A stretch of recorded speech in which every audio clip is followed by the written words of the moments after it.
Movie की शुरुआत में हम एक लड़की को पियानो बजाते हुए देखते हैं। इस लड़की का नाम रीजा होता है और वो पियानो बजाकर किसी को बुलाना चाहती है। तभी हम देखते हैं कि वहाँ पर 3 बच्चे भी आ जाते हैं और उसी के पीछे खड़े होते हैं। खैर अब सीन यहाँ से कट हो जाता है और रीजा का हमें फ्लैशबैक दिखाया जाता है। रीजा यहाँ पर काफी यंग थी और अपनी मदर के साथ में ग्रैंड मदर के घर में रहती थी और उसकी ग्रैंड मदर हॉस्पिटल में थी उसकी हेल्थ कंडीशन की वजह से, और उसी घर में उनका एक सर्वेंट उजंग भी रहता था।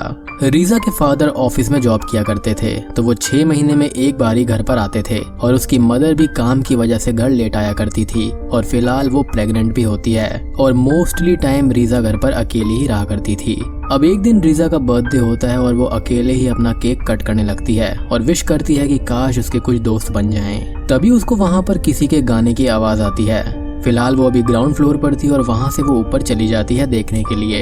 अब ऊपर जाकर वो रूम में देखती है तो वहाँ पर अलमारी के अंदर से आवाज आती है और उसका गेट खोलकर देखती है तो वहाँ पर कोई भी नहीं था, इसलिए अलमारी का वो गेट बंद कर देती है। तभी उस अलमारी का गेट खुद पे खुद खुल जाता है और उसमें से एक बच्चा निकल कर आता है जिसका नाम यहाँ पर जैनशन था और वो हाइड एंड सीक खेल रहा था और वापस अंदर छुप जाता है। तभी हम देखते हैं कि वहाँ पर 2 और बच्चे आते हैं जिनके नाम पीटर और विलियम होते हैं। अब वो दोनों बच्चे यहाँ पर रीजा से जैनशन के बारे में पूछते हैं और रीजा अलमारी में छुपे होने की बात बता देती है और वो उसको ढूंढ लेते हैं और वहाँ से जाने लगते हैं, लेकिन रीजा उनके साथ खेलने के लिए बोल देती है। रीजा यहाँ पर काफी यंग थी और उसे कुछ भी आइडिया नहीं था कि ये बच्चे हैं कौन। उसे लग रहा था कि ये उसके नेबर हैं। उसी दिन उसकी मदर लेट नाइट घर पर पहुंचती है तो उसे भी उन्हें बच्चों की आवाज आती है। वो अपने फर्स्ट फ्लोर पर होती है और तभी वो ग्राउंड फ्लोर पर देखती है तो वहाँ पर उसको कुछ पेंटिंग और स्क्रैचेस भी दिखाई देते हैं। इसके बाद में रीजा के रूम से आवाज आती है और उसके रूम में वो चली जाती है।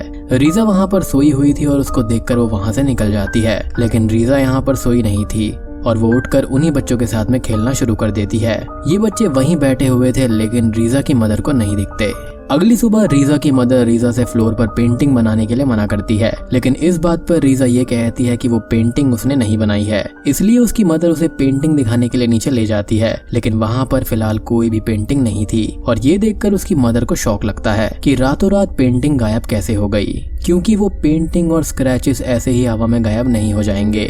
सेम डे रीजा बाहर उन्हीं बच्चों के साथ में खेल रही थी और उनसे बातें भी कर रही थी।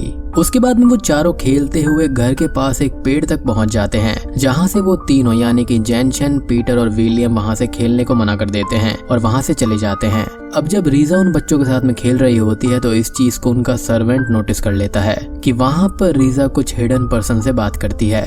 अब रीजा की मदर जब घर पर आती है तो वो ये नोटिस करती है कि रीजा बहुत ही अजीब तरीके का सॉन्ग गुनगुनाती है। ये सॉन्ग थोड़ा अजीब होता है और ये ऐसा सॉन्ग था जो कि रीजा की मदर ने आज से पहले कभी नहीं सुना था और इसको किसी और ने नहीं बल्कि जैनशन, पीटर और विलियम ने उसको सिखाया होता है। यहाँ पर रीजा की माँ रीजा के द्वारा गाए गुनगुनाए सॉन्ग को सुन रही होती है कि पीछे से तभी वहाँ पर इस घर का नौकर उजंग आ जाता है जो दोपहर में होने वाली घटना के बारे में सब कुछ बता देता है कि रीजा पर किसी भूत का साया है। अगर वो रीजा को बचाना चाहती है तो उसको यहाँ पर तांत्रिक से मिलना होगा और उसका इलाज करवाना होगा, लेकिन यहाँ पर रीजा की जो माँ होती है वो उजंग की बातों पर ज्यादा ध्यान नहीं देती और चुपचाप सोने चली जाती है। जब उसकी आंखें रात में खुलती है तब वो ये नोटिस करती है कि रीजा के कमरे से कुछ बच्चों के खेलने की आवाज आ रही है। जब वो रीजा के कमरे में जाती है तो वहाँ पर कोई भी नहीं होता, खाली वहाँ पर रीजा थी जो कि अकेले ही खेल रही थी। अब रीजा की मदर जो होती है वो उसको ज्यादा देर तक ना जागने का कहते हुए वहाँ से चली जाती है। अब यहाँ पर इस बातचीत के दौरान रीजा की माँ ये नोटिस करती है कि रीजा का बिहेवियर काफी अजीब है जो कि पहले से काफी डिफरेंट हो गया है। अब वो अपनी बच्ची के इस बिहेवियर को देखते हुए अपनी एक फ्रेंड सिंडा को बुलाती है जो कि एक साइकियाट्रिस्ट होती है और वो अगले ही दिन यानी कि सिंडा को अपने घर पर बुला लेती है। अपनी फ्रेंड को साथ में देखकर रीजा की माँ काफी ज्यादा खुश हो जाती है। पहले तो वो दोनों ही इधर उधर की बातें करती हैं, फिर अपनी बेटी रीजा को सिंडा के सामने वो ले आती है। अब वहाँ पर रीजा की माँ रीजा से ये पूछती है कि तुम क्या कर रही थी, जिस पर रीजा जवाब देती है कि मैं अपने दोस्तों के साथ में खेल रही थी। यहाँ पर रीजा और उसकी माँ बात कर ही रहे होते हैं कि तभी सिंडा की नजर डाइनिंग टेबल के किनारे पर पड़ती है। वहाँ पर 2 चेयर होती हैं जो कि अपने आप ही पीछे खिसक जाती हैं। इस चीज को देखकर सिंडा बहुत ज्यादा डर जाती है और डरते हुए वहाँ से भाग जाती है।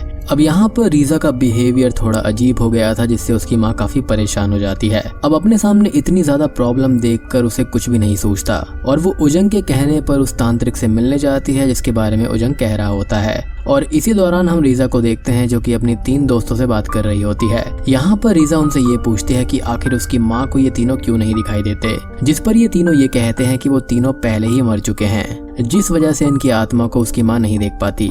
आगे रीजा ये कहती है कि मुझे तुम तीनों के साथ खेलना काफी अच्छा लगता है और क्या मैं तुम्हारे साथ हर समय रह सकती हूँ। जिस पर ये तीनों ही आत्माएं जो होती हैं वो हंसी खुशी राजी हो जाती हैं। अब आगे हम लोग जेनशन, पीटर और विलियम को एक साथ देख पाते हैं जो कि रीजा को लेकर बालकनी में पहुंच जाते हैं ताकि रीजा यहां से कूदकर अपनी जान दे दे। और कुछ इस तरह से रीजा भूतों की दुनिया यानी कि जेनशन, पीटर और विलियम की दुनिया में प्रवेश कर सके। अब यहाँ पर रीजा बालकनी से कूदने ही वाली होती है कि तभी रीजा को ढूंढते हुए तांत्रिक यहाँ पर पहुंच जाता है और रीजा को पकड़कर पीछे ले जाता है। आगे तांत्रिक रीजा की माँ को बताता है कि इसके पास कुछ सुपर पावर है जिसके जरिए वो भूतों को देख सकती है या फिर उनसे बात कर सकती है। और तांत्रिक अपनी विद्या से जेनशन, पीटर और विलियम का असली चेहरा रीजा को दिखाता है, जिसको देखकर रीजा बहुत ही ज्यादा डर जाती है और चिल्लाते हुए बेहोश हो जाती है क्योंकि उनका चेहरा काफी ज्यादा डरावना था। अब इस घटना के बाद में रीजा को जेनशन, पीटर और विलियम दिखना बंद हो जाते हैं। अब कहानी 8 साल आगे बढ़ जाती है जब रीजा बड़ी हो गई होती है। अब आपको याद होगा कि 8 साल पहले रीजा की माँ प्रेग्नेंट भी थी, तो इस समय पर रीजा के साथ में उसकी छोटी बहन रीरी भी होती है। अब रीजा की माँ को आगे ये पता चलता है कि उसकी सासू माँ की तबीयत बहुत ही ज्यादा खराब है और इसलिए वो अपनी मदर इन लॉ की देखभाल करने के लिए रीजा और उसकी छोटी बहन रीरी को अपनी मदर इन लॉ के घर पर भेज देती है। अब यहाँ पर पहुँचने के बाद में रीजा को ये पता चलता है कि यहाँ पर आंद्री नाम का उसका एक कजन भी है जो कि अपनी दादी माँ की देखभाल कर रहा है, पर लड़का होने की वजह से उसकी कुछ मजबूरियां हैं। और इस जगह पर पहुँचने के बाद में रीजा की बहन रीरी काफी खुश होती है और इधर उधर खेलने घूमने निकल जाती है। अब एक बार की बात होती है कि रीरी घूमते हुए एक पेड़ के पास में पहुंचती है और दोस्तों ये वही पेड़ है जो कि शुरुआत में दिखाया गया था, जहां पर रीजा को उसके गोस्ट फ्रेंड्स यानी कि जेनशन, पीटर और विलियम ने खेलने से मना कर दिया था। अब पेड़ के पास में रीरी को एक कंगा यानी कि कोम दिखाई पड़ता है। रीरी को ये काफी प्यारा लगता है और वो इसकी तरफ अट्रैक्ट होते हुए इस कंगे यानी कि कोम को अपने पास में रख लेती है और सीन वहीं पर कट हो जाता है। अब शाम को रीजा और रीरी के घर पर असी नाम की एक औरत आती है जो खुद को नर्स बताकर इनके घर में रहना और काम करना शुरू कर देती है। अब इस बात की ज्यादा जांच पड़ताल करने के लिए रीजा अपनी मदर से फोन पर इस नर्स के बारे में पूछताछ करती है, लेकिन स्ट्रेंजली यहाँ पर उसकी मदर को भी इस नर्स के बारे में कुछ भी नहीं पता था। अब आगे हम लोग ये देख पाते हैं कि कुछ ही घंटों में असी और रीरी काफी अच्छे दोस्त बन गए हैं। इन दोनों को देखकर ऐसा लग रहा होता है कि ये दोनों काफी पुराने दोस्त हैं जो कि एक दूसरे को काफी अच्छे से जान रहे हैं। अब अगली सुबह हम ये देखते हैं कि आंद्री रीजा से बात कर रहा होता है कि तभी आंद्री को रीरी दिखाई पड़ती है जो कि गार्डन में अकेली खेल रही होती है। अब इस चीज को देखकर आंद्री को ऐसा लगता है कि अगर वो झूले से गिर जाएगी तो उसको चोट लग जाएगी। अब इस चीज को देखने के बाद में वो रीजा से ये कहता है कि वो रीरी के पास में जाकर खेल ले। जब रीजा खिड़की से बाहर देखती है तो उसको रीरी के पास में असी दिखाई पड़ती है। आगे रीजा आंद्री से पूछती है कि क्या सच में उसको वहाँ पर कोई भी नहीं दिख रहा, जिस पर आंद्री ये बोलता है कि वहाँ पर तो कोई भी नहीं है। और आंद्री की असी को ना देख पाने वाली घटना को देखकर रीजा ये समझ जाती है कि असी यहाँ पर कोई और नहीं बल्कि एक भूत है। और इस घटना को देखकर वो बहुत ही ज्यादा घबरा जाती है और वहाँ पर असी पर नजर रखना शुरू कर देती है।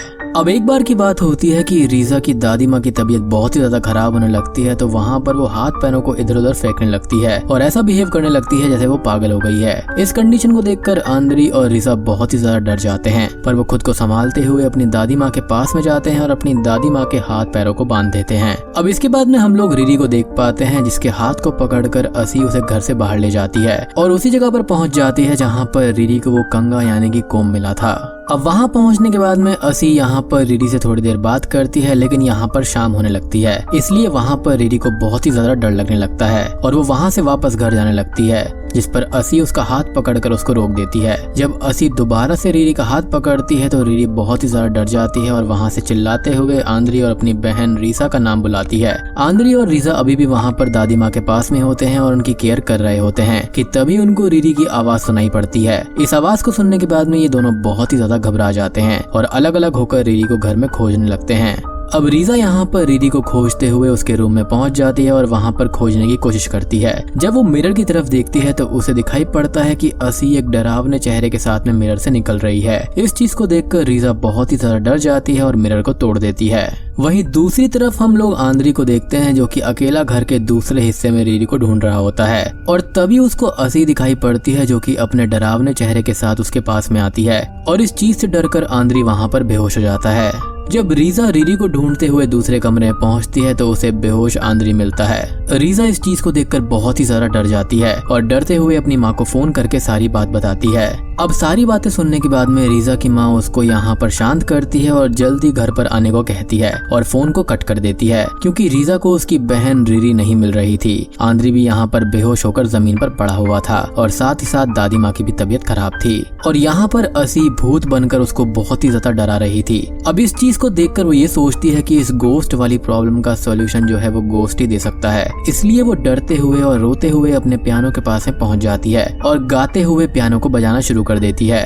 और जब वो पीछे पलट कर देखती है तो उसे कुछ गोस्ट बच्चे दिखाई पड़ते हैं और ये गोस्ट वही हैं जो कि उसके शुरुआती दोस्त थे, जिनका नाम यहाँ पर जेनशन, पीटर और विलियम था। अब इनको देखकर रीजा काफी खुश हो जाती है और आज हुई सारी घटनाओं को इनसे डिस्कस करती है। सारी बात सुनने के बाद में जेनशन, पीटर और विलियम ये कहते हैं कि उसकी बहन रीरी भूतों की दुनिया में चली गई है। अगर वो अपनी बहन को वापस लाना चाहती है तो उसे यानी कि रीजा को भी भूतों की दुनिया में जाना पड़ेगा और वो ऐसा कर सकती है क्योंकि उसके पास में थर्ड आई है। अब इस बात को सुनने के बाद में रीजा यहाँ पर जेनशन, पीटर और विलियम के साथ में कुछ रिचुअल परफॉर्म करते हुए भूतों की दुनिया में पहुंच जाती है। भूतों की दुनिया में पहुंचने के बाद में रीजा जेनशन और विलियम के साथ अपनी बहन रीरी को खोजने लगती है। काफी देर देखने के बाद में बाथरूम में आखिरकार असी दिखाई पड़ती है, जिसने रीरी को पकड़ा होता है अपने साथ में। जेनशन, पीटर और विलियम के साथ में रीजा को देखकर असी थोड़ा सा डर जाती है और डरते हुए बाथरूम में मौजूद बेदिंग टब के जरिए यहाँ से गायब हो जाती है। इस घटना को देखकर रीजा बाथरूम के पास जाती है और बाथरूम में असी और रीरी को ढूंढने की कोशिश करती है, लेकिन वहाँ पर वो नहीं मिलते। इस चीज को देखकर रीजा बहुत ही ज्यादा निराश हो जाती है और बहुत ही ज्यादा रोने लगती है। इसके साथ में हम लोग रीजा की माँ को देखते हैं, जो कि एक तांत्रिक को लेकर अपने घर पर पहुंच जाती है और अपनी दोनों बेटियों को तलाशने लगती है। अब यहाँ पर रीजा दूसरी दुनिया में यानी कि भूतों की दुनिया में गई हुई होती है, वहीं दूसरी तरफ रीरी को असी ने अपने पास में पकड़ा हुआ होता है, इसलिए यहाँ पर रीजा की माँ को कोई भी बेटी नहीं दिख पाती। अब अपनी दोनों बेटियों को ढूंढते हुए रीजा की माँ रीरी के कमरे में तांत्रिक के साथ में पहुंच जाती है, जहाँ पर तांत्रिक को एक मेटल कोम मिलता है और ये मेटल का जो कोम है वो कोई और नहीं बल्कि वही है जो कि रीरी को स्टार्टिंग में उस पेड़ के पास में मिला था। अब आगे तांत्रिक यहाँ पर तंत्र मंत्र और अपनी विद्या से असी के बारे में पता लगाकर रीजा की माँ से कहता है कि असी एक नेक दिल साफ लड़की थी, जो कि शादी के पहले प्रेग्नेंट होकर माँ बन गई थी, क्योंकि बहुत सारे धर्मों में शादी से पहले माँ बनना एक बहुत बड़ा पाप माना जाता है और इसलिए ही उसके गाँव वाले उसके बारे में उल्टा सीधा कहने लगे। अपने गाँव वालों की बातों से परेशान होकर असी एक पेड़ के पास में पहुँचती है और अपने बेटे को गला दबाकर मार देती है। अपने बेटे को मार देने के बाद में असी को बहुत ही ज्यादा बुरा लगता है और वो खुद को संभाल नहीं पाती और अपने पास में पड़े हुए मेटल कोम से अपनी नस काटकर वहीं पर सुसाइड कर लेती है। असी के उस मेटल कोम से सुसाइड करने की वजह से ही असी की आत्मा उस मेटल कोम से जुड़ी हुई थी और जब रीरी उस मेटल कोम को अपने साथ में ले आती है तो असी की आत्मा भी उसके साथ में उसके घर पर आ जाती है, जो कि कोई और नहीं बल्कि वही नर्स होती है और यही रीजन था, किसी को भी नहीं पता था कि वो कहाँ से आई है। अब असी के बारे में सब कुछ पता लगाने के बाद में तांत्रिक ये कहता है कि अगर वो अपनी बेटी को वापस लाना चाहती है तो उसको इस मेटल कोम को उसी पेड़ के पास में गाड़ देना होगा। अब तांत्रिक की बात सुनकर रीजा की माँ इस मेटल कोम को उठाती है और उसी पेड़ के पास में जाकर उसको गाड़ देती है। रीजा की माँ के द्वारा ऐसा कुछ करने के बाद में असी की आत्मा वापस से उसी कोम के सहारे पेड़ के नीचे पहुंच जाती है। वहीं दूसरी तरफ हम लोग गोस्ट वाली दुनिया में ये देख पाते हैं कि रीरी जो होती है वो उसी बेदिंग टब में वापस आ जाती है। अब रीजा अपनी बहन को सामने देखकर जेनशन, पीटर और विलियम की हेल्प से उसे इस बेदिंग टब से बाहर निकाल लेती है और उसको जोरदार हक करती है। अब रीजा अपनी बहन की जान बचाने के बाद में जेनशन, पीटर और विलियम की हेल्प से इंसानों की दुनिया में वापस आ जाती है। अब यहाँ पर रीजा की जेनशन, पीटर और विलियम से दोस्ती और भी गहरी हो जाती है, क्योंकि उन्होंने उसकी हेल्प करी थी रीरी को वापस लाने में और उन्होंने लगभग सब कुछ पहले जैसा कर दिया था। अब यहाँ पर रीजा कुछ और दिन रुकती है और फिर अपनी माँ के घर पर वापस चली जाती है। अब फिल्म के आखिरी सीन में हम एक दूसरी लड़की को देख पाते हैं, जो कि इस पेड़ के पास में आती है और हंसते खेलते इस कोम को अपने साथ में लेकर चली जाती है। इसी के साथ में धनूर पार्ट 1 का यहीं पर अंत हो जाता है। तो दोस्तों ये थी धनूर पार्ट 1 मूवी की कहानी। उम्मीद करता हूँ कि आपको ये इंडोनेशियन हॉरर मूवी पसंद आई होगी। तो जल्दी से चैनल को सब्सक्राइब कर लीजिए और वीडियो को लाइक जरूर कर देना।